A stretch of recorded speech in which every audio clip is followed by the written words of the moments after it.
विधायक नरेंद्र भोंडेकर को सहकार क्षेत्र को समझने में अभी समय लगेगा। उन्हें पहले इस क्षेत्र का अध्ययन कर सहकार से संबंधित कानूनों को पढ़ना चाहिए था।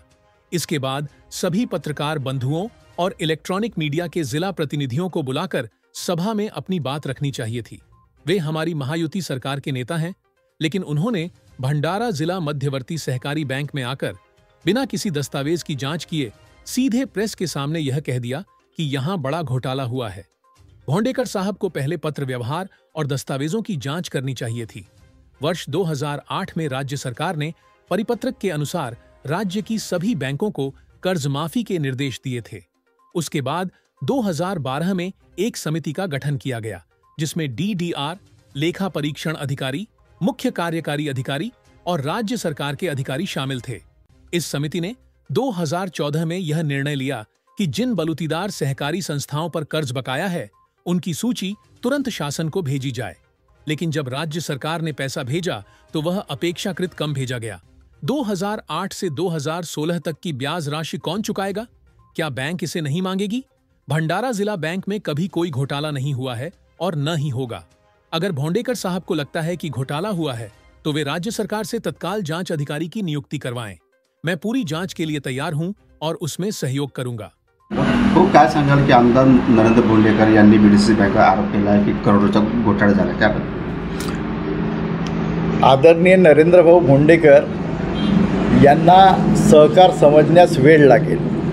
त्यांनी सहकारात अभ्यासपूर्वक वाचन करून कायद्याची तरतूद वाचून त्या ठिकाणी सर्व पत्रकार बंधूंना आणि इलेक्ट्रॉनिक मीडियातील जिल्हा प्रतिनिधींना बोलावून सभागृहात त्या ठिकाणी बाजू मांडायला हवी होती।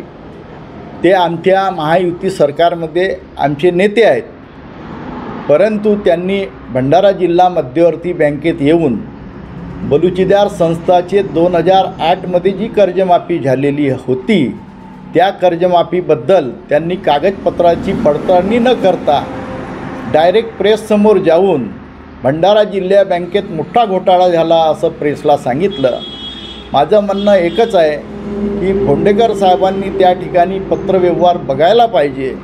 2008 मध्ये राज्य सरकारतर्फे राज्यातल्या सर्व बँकांची कर्जमाफी करण्याच्या सूचना तसं परिपत्रक राज्य सरकारने दिलं।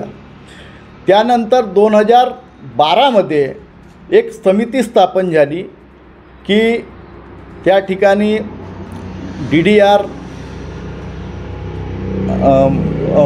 लेखा परीक्षण अधिकारी, मुख्य कार्यकारी अधिकारी आणि राज्य सरकारचे अधिकारी यांची एक 4 जणांची कमिटी स्थापन झाल्यानंतर 2014 मध्ये त्या ठिकाणी जे बलुचीदार सहकारी संस्थेत थकीत आहेत त्या लोकांची याद्या तातडीनं शासनाकडे पाठवण्यात याव्या आणि त्यांची सहनिशा करूनच बलुचीदार संस्थेच्या अध्यक्ष सचिव त्यांच्या माध्यमातून ज्या याद्या आल्या त्यांची कर्जमाफीच्या याद्या पाठवण्यात याव्या, जेणेकरून त्या ठिकाणी पैसे पाठवण्यात येतील।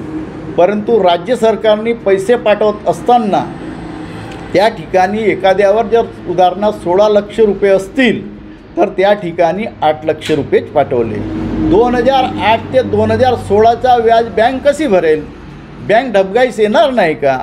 बँकेत असा घोटाळा कधीच झाला नाही आणि होणारसुद्धा नाही। जर त्यांना असं वाटत असेल तर राज्य सरकारतर्फे त्यांनी चौकशी अधिकारी तातडीनं नेमावे। जर चौकशीत मी दोषी आढळल्यास माझ्यावर योग्य ती कारवाई करण्यास मी सामोरं जाण्यास तयार आहे।